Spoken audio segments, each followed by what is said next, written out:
Bonjour à tous, bienvenue dans ce nouvel épisode de podcast. Alors, c'est un petit peu nouveau aujourd'hui, j'espère que ça va pas trop changer pour les personnes qui m'écoutent sur Apple Podcast et Spotify car je filme ce podcast.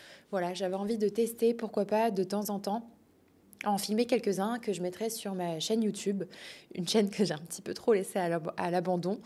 Mais bref, et pour les personnes qui sont sur YouTube, c'est pareil. J'espère que je vais pouvoir vous regarder tout au long de la vidéo parce que j'ai vraiment l'habitude, quand je fais un podcast, de regarder un petit peu en l'air, de parler, de dire les choses un peu comme elles me viennent.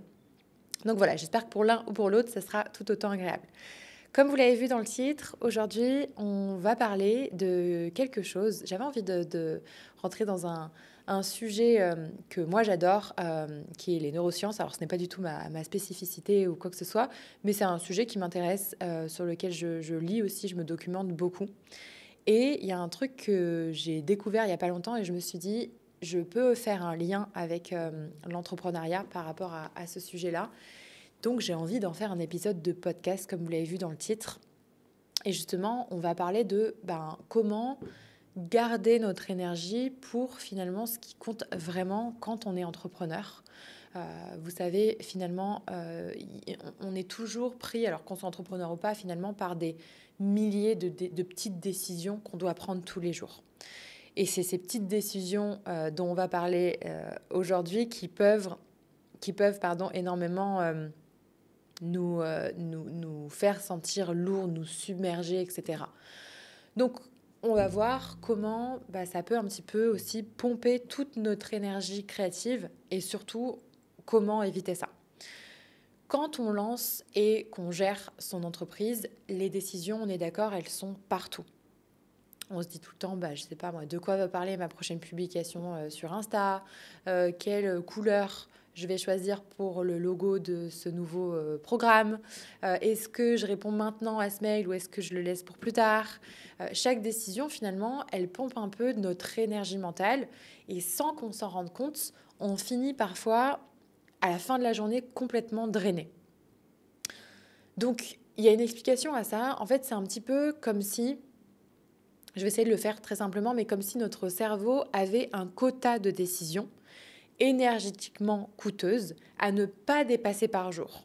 Et une fois ce quota atteint, chaque décision supplémentaire en fait devient difficile et plus épuisante. C'est pour ça que parfois, à la fin d'une journée, on peut se retrouver à fixer le frigo ouvert sans arriver à choisir qu'est-ce qu'on va manger finalement. Parce que notre cerveau, il est en mode économie d'énergie. Donc la première chose, c'est la surcharge de décision.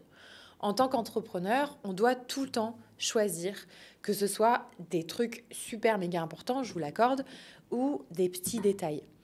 Choisir entre différentes stratégies marketing, décider quelle nouvelle fonctionnalité on va développer en premier par exemple, quelle nouvelle offre on va lancer, ou même des choix plus quotidiens comme comment organiser notre emploi du temps par exemple. Toutes ces décisions, aussi minimes soient-elles, mine de rien, ça nous épuise. C'est comme si on avait une batterie pour la journée et à chaque décision, on perd un peu de jus sur cette batterie-là. Donc comment faire finalement pour éviter ce processus-là qui nous épuise? On simplifie et on automatise tout ce qui peut l'être. Par exemple, Steve Jobs portait tous les jours le même type de tenue pour ne pas avoir à y penser. Alors bien entendu, c'est un conseil à prendre avec de grosses pincettes quand même, dans le sens où je ne vous demande pas de tous les jours vous habiller exactement de la même manière ou presque, sous prétexte que vous n'avez pas envie de choisir votre tenue. Cependant, dans le principe, effectivement, ça limite en fait sa capacité décisionnelle, ça la protège surtout à ces toutes petites décisions qui sont très drainantes finalement. Donc on n'est pas obligé d'aller jusque-là, mais l'idée est là. On peut décider à l'avance de nos menus pour la semaine, par exemple, ou peu importe, c'est bon, si on travaille à la maison, de comment on va s'habiller à peu près, ou établir des routines fixes pour des tâches récurrentes. Moins on passe de temps à hésiter sur les petits détails, plus on garde de l'énergie pour les décisions qui vont vraiment impacter notre vie et impacter notre business notamment. Et pour nous, entrepreneurs, Garder notre énergie pour les décisions importantes, c'est crucial. Ça veut dire avoir l'esprit clair pour choisir les stratégies, pour innover, pour résoudre les problèmes. Bref, en gros, pour faire avancer notre entreprise dans la bonne direction. Donc, passons maintenant à la conscience. Alors, ça va vous faire un peu peur ce mot, mais la conscience de la cécité d'inattention. Donc, imaginez un instant, donc vous êtes en plein travail sur votre projet phare, vous êtes totalement absorbé par la tâche que vous devez accomplir et soudain, vous avez une idée de dingue pour un tout autre projet qui vous traverse l'esprit. Au lieu de la noter, vous continuez votre tâche en pensant y revenir plus tard. Sauf que, une fois libéré, vous vous souvenez plus du tout de ce que c'est que cette idée. C'est hyper frustrant. Je pense que vous êtes d'accord avec moi. Ça, c'est un exemple classique de ce qu'on appelle la cécité d'inattention. Dans l'entrepreneuriat, chaque idée peut être la semence d'un nouveau projet révolutionnaire. Je pense qu'on est assez d'accord. Passer à côté de ça, à cause d'une surcharge attentionnelle, c'est une opportunité manquée. C'est particulièrement vrai pour moi dans les phases de brainstorming ou de réflexion stratégique où notre cerveau il est sollicité de toutes parts. Donc finalement, comment on va contourner ce problème qui est réel et qui touche tout le monde, davantage peut-être les multipotentiels qui ont des idées un petit peu tout le temps et qui peuvent les perdre. Premièrement, en reconnaissant que notre attention, c'est une ressource limitée. On ne peut pas tout faire, tout voir, tout retenir. Il faut donc créer pour moi ce que j'appelle des filets de sécurité pour nos idées. Un carnet toujours à portée de main, enregistrer sur son téléphone, pourquoi pas, un tableau blanc si on a un bureau, peu importe, une page Notion toujours ouverte. En fait, peu importe la méthode, l'important c'est d'avoir un système pour capturer vos idées dès qu'elles apparaissent sans interrompre le flux de travail principal. Donc, prenez l'habitude à intervalles réguliers de vous arrêter et de scanner votre environnement ou de réfléchir à ce qui occupe votre esprit. Ces pauses, c'est loin d'être une perte de temps en réalité parce qu'elles peuvent révéler des connexions ou des idées que vous n'auriez pas saisies en restant enfermé dans une tâche. C'est un peu comme lever la tête pour voir l'horizon au lieu de fixer constamment le sol sous nos pieds. Donc, finalement, en tant qu'entrepreneur, pour moi, on doit être à l'affût de ces opportunités-là. C'est pour ça que j'appelle ça des opportunités manquées, de ces tendances, de ces inspirations.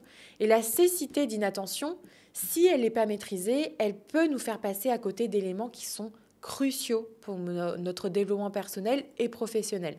Donc, en intégrant des moments de pause et de réflexion ouverte dans notre routine, on se donne la chance de voir plus largement, d'embrasser l'inattendu finalement et de nourrir notre créativité et notre vision stratégique. Donc voilà pour cet épisode de podcast qui, j'ai la sensation, est un petit peu plus court que les autres, mais vous savez que j'aime bien aussi quand je peux aller à l'essentiel.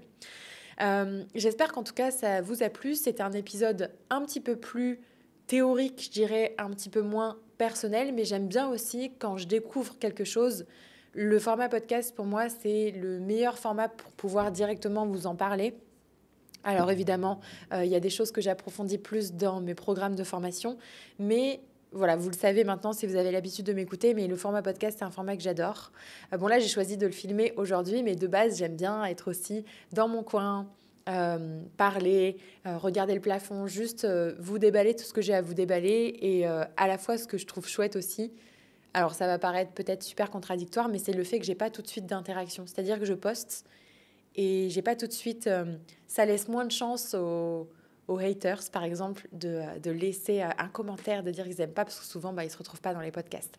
Enfin bref, en tout cas, n'hésitez pas à me dire si ça vous a plu.